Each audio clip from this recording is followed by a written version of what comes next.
Og diesel, synes jeg, er blevet gjort til sådan en slags syndebuk. Ja, dem så. Overskud. Det er nogle gange sådan, det er politisk bestemt. Næsten lige så godt som Volvos. Den her dieselsnoren her, den bliver jeg aldrig nogensinde træt af.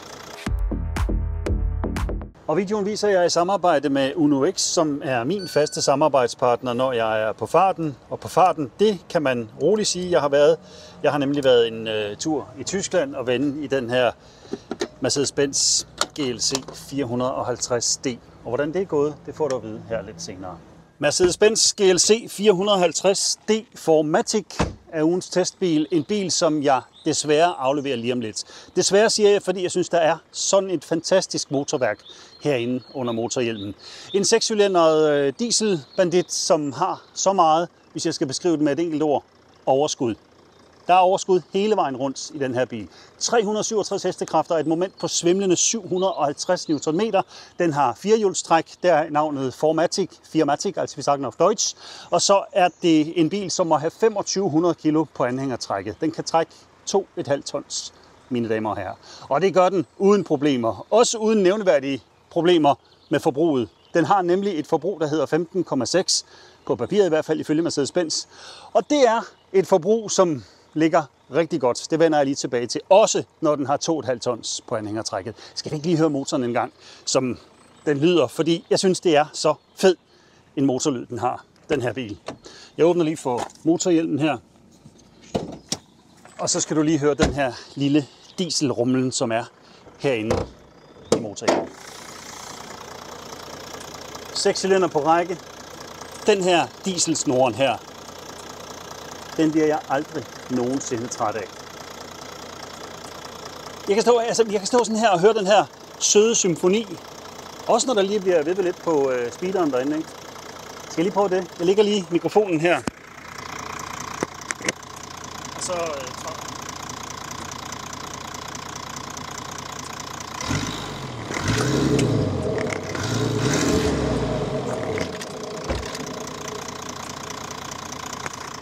det er fedt, ikke? Den her diesellyd her, jamen jeg kan kun sige, det er sød musik for øregangene. Men desværre så er sådan en bil som den her på vej ud. Den er på vej i historiebøgerne, i hvert fald her i Europa, fordi et politisk flertal i EU-systemet har besluttet, at det er sådan, det skal være. Godt hjulpet på vej af en flok lobbyister og en flok embedsfolk, som måske ikke helt har forstået, hvordan tingene hænger sammen. Altså, bare tag sådan noget som vægten. Jeg ved godt, det ikke kun er det. Det er også noget med brændstof at gøre. Men vægten på den her bil, den er lidt over 2 tons. 2 tons og 65 kilo. Helt nøjagtigt. Køreklar vægt. Så den vejer altså markant mindre end rigtig mange af de elbiler, som bliver sendt ud på vejene lige nu. Og når en bil, den vejer godt til, så belaster den jo vejene noget mere end en bil, der ikke vejer så meget. Ikke? Så ja, det er sådan, det er. Og sådan er der rigtig mange af de her tossede ting fra EU-systemet. Men det er nogle gange sådan, det er politisk bestemt. Den rummer 62 liter. Du tanker den selvfølgelig her i højre side, som man altid gør på tyske biler. Og i teorien kan den så med 62 liter i tanken køre op til 1000 km på en enkelt optankning. Om den så skal det i praksis, det skal jeg nok lige fortælle dig her lidt senere. Og så klarer den i bagagerummet 620 liter. Bagagerummet ser sådan her ud. Og her ligger min foldbare elcykel fra Skansen Cykler i Hillerød. Tag fat i Michael eller Lone hos Skansen Cykler i Hillerød, hvis du har brug for sådan noget her, fordi de ved, hvad de snakker om. Min cykel er jo også en tysk kvalitetscykel. Det er en Cube med teknik fra Bosch. Så ved du det. Og så skal vi lige se, hvordan den er inde på bagsædet, om der kan være sådan en stor voksen mand som mig på 186 cm herinde bag mig selv. Det tror jeg godt, jeg kan. Ja, selvfølgelig kan jeg det. Og der er fin plads her i mellem min knæ og stoleryggen foran mig. Der er en 5-6 cm, inden jeg rammer stoleryggen. Der er også rigtig god plads heroppe i lofthøjden, inden jeg rammer det her panorama skydetag, som er en del af AMG Plus-pakken til 185.000 kroner. Og så har den udmærket lårstøtte, og den har egentlig også en rigtig god sædekomfort heromme på bagsædet.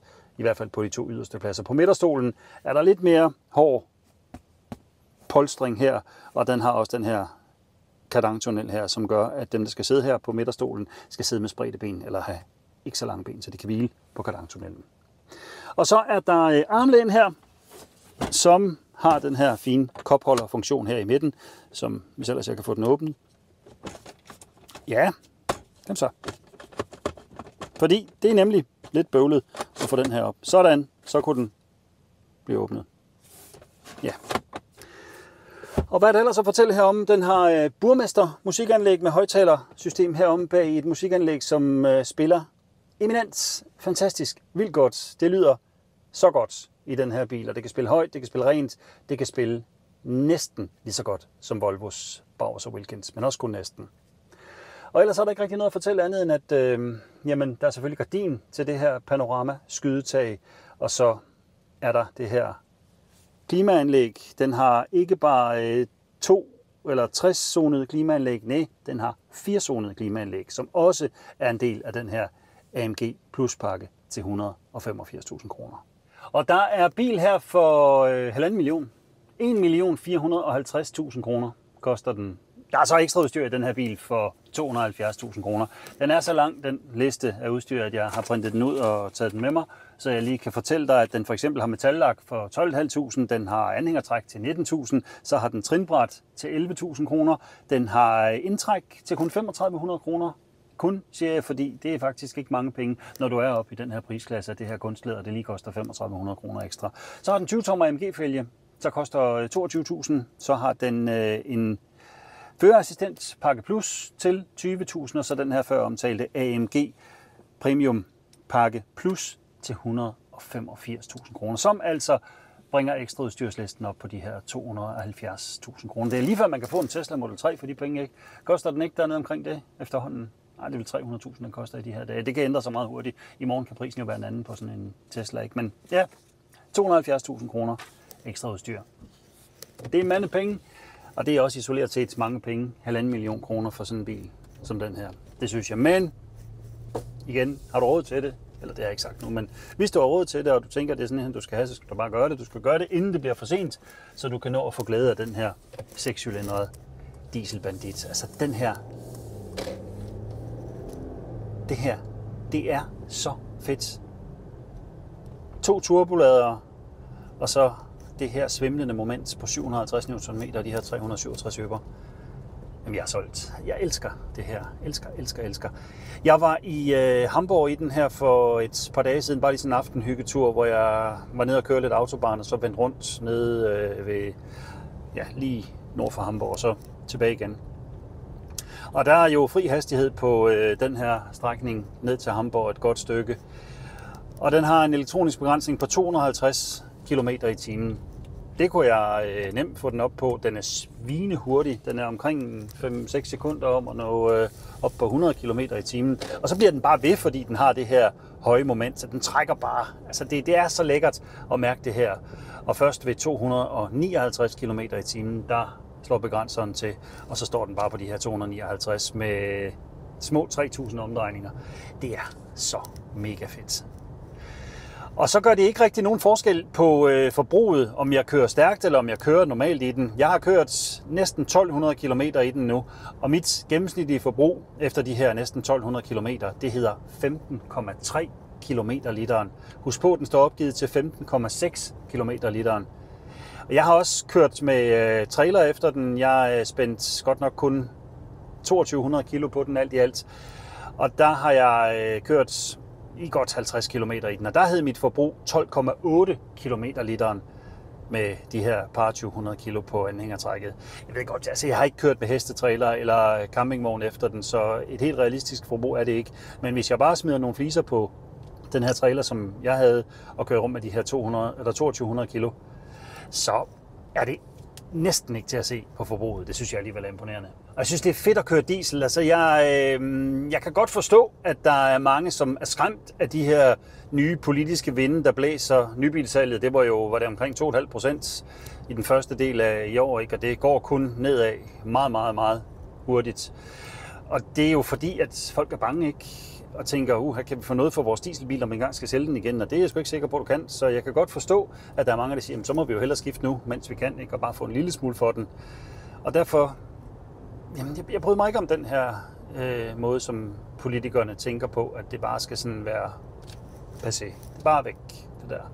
Fordi diesel har mange kvaliteter, og diesel, synes jeg, er blevet gjort til sådan en slags syndebuk i alt det her klimahysteri. Nå, det var et lille sidespring, men der er altså også noget, som skuffer mig, og det er jo ikke bilen som sådan, det er Mercedes-Benz prispolitik, fordi hvorfor skal sådan noget som det her panorama skydetag, elektriske sæder i begge sider foran, og det her 4-zonede klimaanlæg, som bilen har, lydisolerende ruder og head-up display, altså sådan nogle ting, hvorfor skal det koste ekstra at være en del af den her AMG-pakke plus til de her 185.000 kroner?